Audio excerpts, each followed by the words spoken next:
sekian mahasiswa misalnya. Ataupun juga kalau nanti terkait jumlah lulusan misalnya. Apakah dalam setiap tahun-tahun di mana masa mereka itu harus lulus itu ada nggak secara kuantitatif bahwasanya itu dinilai oleh Permendikti berarti pengelola ini kurang bagus penyelenggaraan pendidikannya karena kok mahasiswanya banyak yang telat atau sekian dari yang daftar yang aktif sekian yang lulusnya telat dan seterusnya itu apakah ada semacam penilaian begitu sehingga bisa dikatakan ini programnya kurang bagus dan seterusnya misalnya gitu Pak Nyunsew. Ini kita lihat di kita lihat di tabelnya dulu ya. Oke. Ini ada jumlah mahasiswa diterima. Misalnya tes min 3 itu diterima berapa? Diterima 100. Mulai ada kelulusan tes min 5 itu benar nggak? 2 tahun lulus bisa ya? Nah, lulus berapa di tes min 3? Di tes min 5. Lulus 50 misalnya kan? Terus kemudian ini lulus 40, ini lulus 10, dan seterusnya. Nanti yang dihitung rata-rata masa studi, Pak. Ada di situ rata-rata masa studi. Nah, rata-rata masa studi itu ya maksimal ini 2 tahun, 3 tahun, 4 tahun, 5 tahun. Mas. Ya, lebihnya DO. lebihnya DO. Nah, jadi nanti pakai rumus bisa dilihat. Coba Mas dimasukkan Excel-nya, Mas. Excel-nya nomor berapa ini? Masa studi. Nah, ini ya. Anda lihat, Pak. Ini contoh aja. Mahasiswa ini yang sarjana ya. Tahun masuk tes 7 51, masa studinya 5,67 tahun. Rata-rata itu kan. Yang semakin rendah dia semakin cepat ini kan, 4 tahun. Bagaimana seperti ini rata-rata dihitung udah pakai rumus ya, pakai matriks dihitung ya, tapi pakai Excel kan lebih mudah. Ketemu 5,22. Artinya rata-ratanya adalah 5,22. Nilainya berapa? Ini aman, Pak. Kalau yang nilai ini saya kira nilai sangat unggul kan. Nilai 1 udah aman, mau berapa pun. Itu ya. Ye. Lanjut. Bawahnya saya pakai ini aja. 13 Mas. Nah, ini kelulusan tepat waktu. Tepat waktu itu artinya lulus 2 tahun itu berapa? 100 lulus 50. Nah, itu yang 50 itu yang tepat. Jadi contohnya ini. Mahasiswa yang diterima tes min 7 70, yang tepat waktu ternyata hanya 1 gitu. 112 tepat waktunya 4. 108 tepat waktunya 3. 137 tepatnya 26. Jadi persentase lulus tepat waktunya 7%. Ya. Iya kan? 1 nilainya 1. Jadi nilai itu aman. 1 itu nggak masalah. Bukan syarat unggul. Asal nggak 0. Gitu.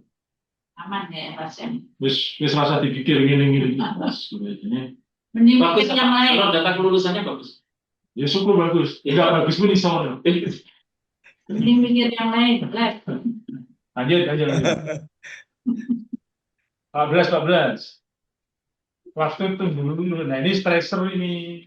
Ya tadi mestinya gabung dengan yang tadi kesulitan bidang tadi.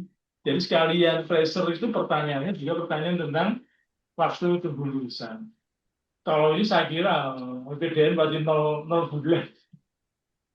Kalau S2, S2, S3, kalau udah bekerja. Udah bekerja ya.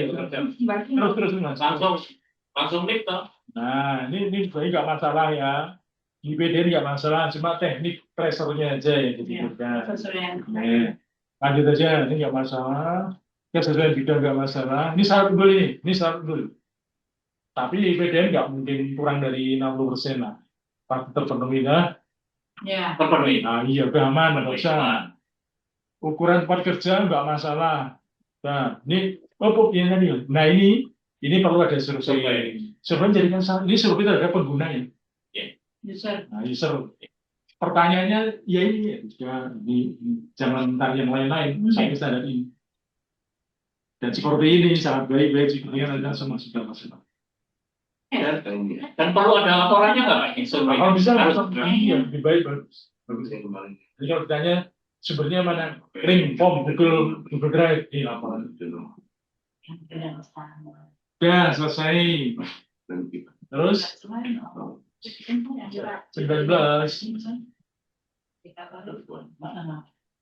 Nah, ini mulai proses pembelajaran RPS. Nah, kita mesti menyediakan RPS untuk seluruh mata kuliah. Ono berapa cara RPS? Ada Semuanya. sesuai standar penulisan RPS ya. Nah,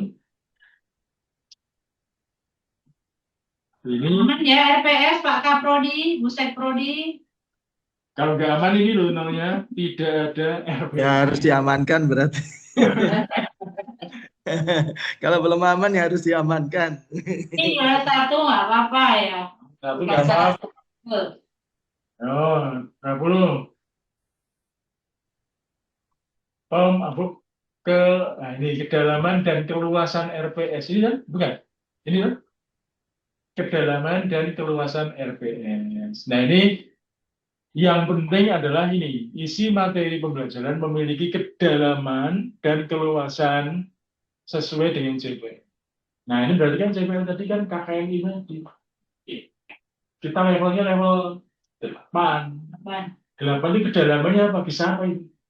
Kalau sarjana ya bisa menjelaskan, kan? Kalau magister bisa apa? Mensintesis. Nah ini misalnya mengevaluasi. Nah itu berarti kedalamannya itu. Kalau dokter kedalamannya apa? Kreatif. Bisa menciptakan teori. Nah udah pintar kok kamu tanya nanti itu kedalaman itu. Kalau keluasan itu skopnya, ya skop kajiannya. Mencakup apa? Jelaskan saja di situ skop bidang ini mencakup apa. Jadi nanti bidang kajian sebenarnya bisa ditunjukkan. Gampang, udah. Terus mekanisme perumusan monitoring evaluasi RPS. Jadi jelaskan bagaimana proses menyusun RPS itu. Ono SOP nih Pak Yusuf. Ada. Harusnya berarti ada. Memang ada kan? Ayo. Ayo. Kalau ada, jelaskan mekanismenya. Kan sudah jelaskan mekanismenya, kan? Bagaimana merumuskan itu? Apakah diawali oleh dosen apa? Dosen intinya, dosen apa? Dosen utamanya, kan? Kemudian dia di-share kepada anggotanya, kemudian nanti di-share ke seluruh pleno untuk diberi masukan. Lalu bagaimana? Terserah ya. Jadi ada mekanisme menyusun, memonitor dan mengevaluasi tiga-tiga ini. Mekanismenya aja. Ya, Anda buat buat apa namanya Pak itu? Chart ya. Mekanisme chart gitu aja. Oke. Terus pemantauan ini ya. Pemantauan kesesuaian proses belajar RPS dan sumber ini isi di RPS. Di RPS itu kan ada proses pembelajarannya apa, sumber pembelajarannya apa, kan ada di situ kan. Jadi kalau mata kuliah yang sifatnya praktikum ya, atau mungkin ini berarti apa, sumber pembelajarannya apa, prosesnya bagaimana. Kan nggak hanya tatap muka, kan prosesnya juga ada diskusi ada. Nah, ini kan dia di RPS. Ini RPS ini kan. Terus. Lalu 2, 3. Proses belajar menunjang suasana belajar. Nah, jelaskan tentang itu. Inklusif, kolaboratif, kreatif, efektif, dalam kaitan dengan proses belajar. Inklusif misalnya, berarti kan dalam proses belajar di PD itu nggak membedakan Islami, agama, suku, dan sebagainya. Itu ada kebijakannya tuh. Kolaboratif, nah, berarti proses pembelajarannya bagaimana, dia tidak hanya satu arah, tapi juga dengan kolaborasi, dan seterusnya. Penjelasan ini aja. Ini nggak ada skor 0 kan? Nggak ada skor 0. Terus 24 dulu. Nah ini juga gampang, pasti ada kebijakannya ya. Proses pembelajaran dilaksanakan tatap muka, jarak jauh maupun kombinasi. Ada kebijakannya nggak? Peraturan rektor bahwa proses pembelajaran bisa lakukan online. Ya hybrid. Nah, cari itu kebijakannya. Pengalaman akademik, kan? metode. 25. Kesesuaian metode dan beban pembelajaran dengan pemenuhan CPM. Ini kurikulum kan? Kurikulum dan RPS. Kurikulum dan RPS bagaimana? Jadi sebenarnya semuanya tadi itu dari dokumen RPS sama dokumen kurikulum selesai. Asal lengkap itu. 26. Ini MBKM masih ada nggak ya? Soalnya kalau di dokter masih ada ini. Saya punya contekan.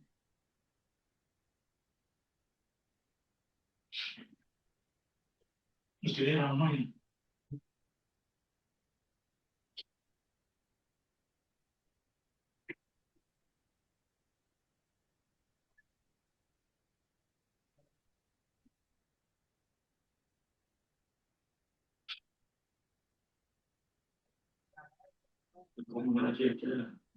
Izin mau naran ini maksudnya apa? Terpenuhinya beban belajar mahasiswa dalam bentuk pembelajaran yang dilakukan di luar program studi. Itu nggak ditanyakan, nggak ada pertanyaan di situ. Jadi Oh gitu, yeah. magister dan doktor tidak ada. Itu hanya sarjana. Oh iya siap, betul. Terus apa mas? Bawahnya begitu. Terpenuhnya bukan belajar mahasiswa. Terpenuhinya Beban belajar mahasiswa dalam Belajar. bentuk pembelajaran. nggak ada itu, nggak Oh, ada juga. Nggak ada, gitu. 27. Monitoring dan evaluasi pelaksanaan proses pembelajaran. Monitoring tidak ada. Langsung di kesesuaian. 8. Standar penilaian pembelajaran. Kesesuaian metode. Nomor 20 di nomor 19 di sini. Apa itu? Nama sudah lewat tadi Pak. Kita ada 27, 28. Standar penilaian pembelajaran. Oh, penilaian. Belum sampai. Ini masih di standar proses, masih di proses. Di standar proses. Kesesuaian metode dan beban pembelajaran dengan CPR tadi lah ya. Begini. Proses ya. Nah, apa itu? Standar proses pembelajaran. Apa? Kemudian kelengkapan dokumen RPS. Itu ada. Usahi kedalaman dan kepuasan RPS. Ya, ada. Mekanisme perumusan adalah? Hah? Iya. Bukan. Ini loh. Selesai mekanisme perumusan. Oh, bukan yang itu Mas Heri yang risau. Bukan yang benar itu, tapi ini yang kotor ini yang Misalnya nggak ada. ada di kita coret nanti kalau tak merah sebanyak besi. Dekat aja. Karena ada SLR ketinggal 20. Nah, benar sampai. Makanya tanya berdua saya bikin. Kalau master instrumennya beda-beda ya, Bang? Apa hanya satu ini, Pak? Satu ini, tapi nanti yang dokter yang di lagi ini ya. Siap. Mekanisme perumusan monitoring ada ini ya. Ini ada 21 ada 22 Uraikan tentang kegiatan pelajaran secara terstruktur. Uraikan dan nggak ada ya namanya ya. Sebentar bawahnya apa bawahnya? Uraikan pelaksanaan proses pemantauan aja, pemantauan ada nggak? Pemantauan langsung di pemantauan.